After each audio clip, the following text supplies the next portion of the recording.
Health appraisal.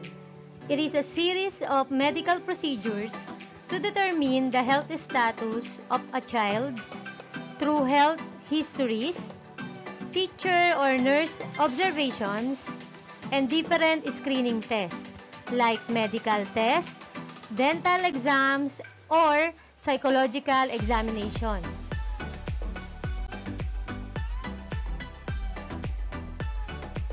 Weight taking. It is a process which you will do to be aware of your weight.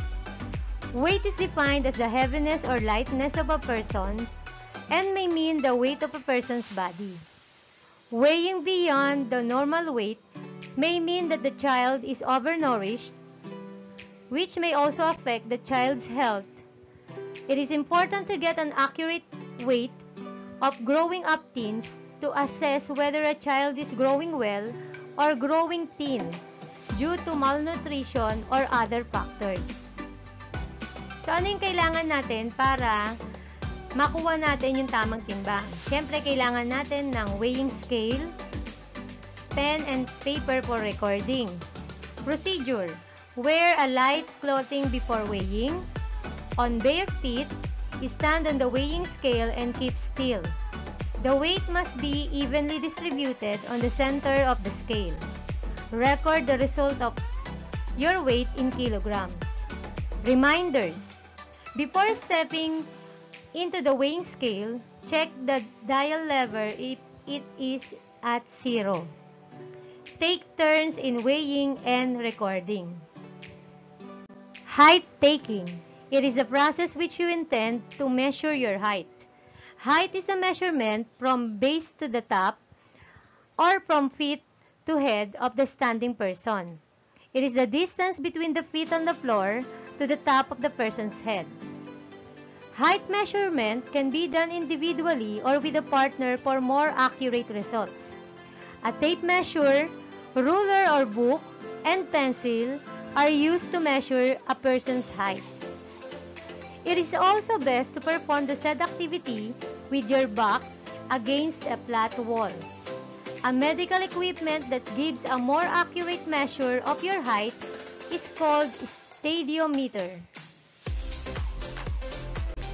Medical examination or physical examination is a routine test wherein the pediatrician or a family doctor may feel or listen to the different parts of the person's body to keep track of changes in one's physical health, check for medical conditions or possible diseases, and or determine whether further tests are required.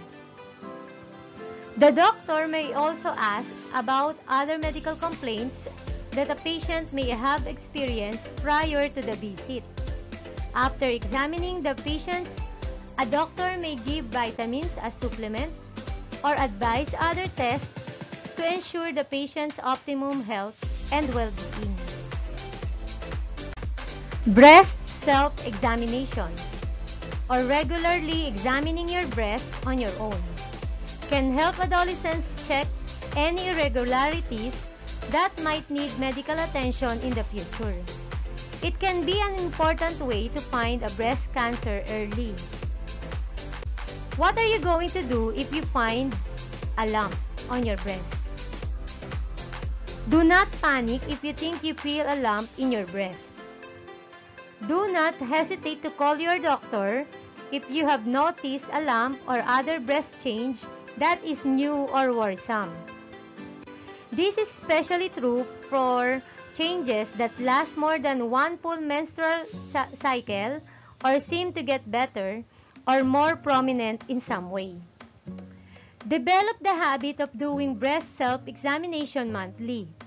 It is advised that since there are normal changes that occur during or before menstruation, perform the breast self-examination preferably right after menstruation. Follow the procedures written on your module to self-examine your breast. Scoliosis. It is a deformity of the spine, where the spine curves to the side, often with an S-shaped or C-shaped curve. It commonly occurs when the young teens experience a growth spurt just before puberty. However, the condition can appear at any age. Dr. Byron Garcia, a rehabilitation medicine specialist, adds that scoliosis is treatable. If identified earlier, the better. There are no data yet regarding scoliosis in the Philippines, according to DOH or Department of Health. But Dr. Oliveros, together with his team, and Amanda Bonife-Quiamco, a scoliosis awareness advocate who founded Scoliosis Philippines, are pushing for the children's initial screening for scoliosis in school to be mandatory from 6th grade to 8th grade. Hearing test. It is a process to detecting one's hearing capability. It is necessary to allow children to go through audiology evaluation while growing up to avoid hearing loss. Loss of the ability to hear during childhood can be congenital, delayed onset, acquired, or progressive in nature. In some cases, a mild hearing loss cannot normally be identified through a routine hearing screening. An audiometer is used by an audiologist to determine a person's hearing sensitivity at different frequencies. Weber test or Rene test are examples of hearing test. Vision test. It checks different functions of the eye.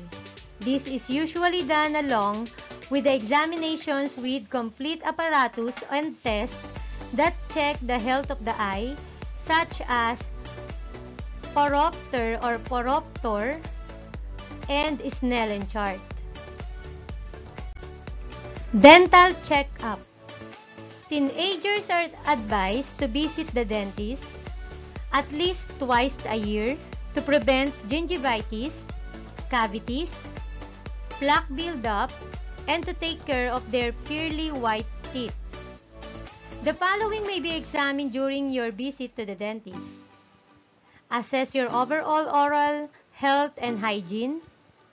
Assess your risk to tooth decay, root decay, and gum or bone diseases. Evaluate your need for tooth restoration or replacement. Remove stains or deposits on your teeth. Check your bite and jaw for problems. Dental or oral health must be maintained at its optimum to avoid damage to gums and teeth brought about by unhealthy eating habits such as eating junk foods and carbonated drinks.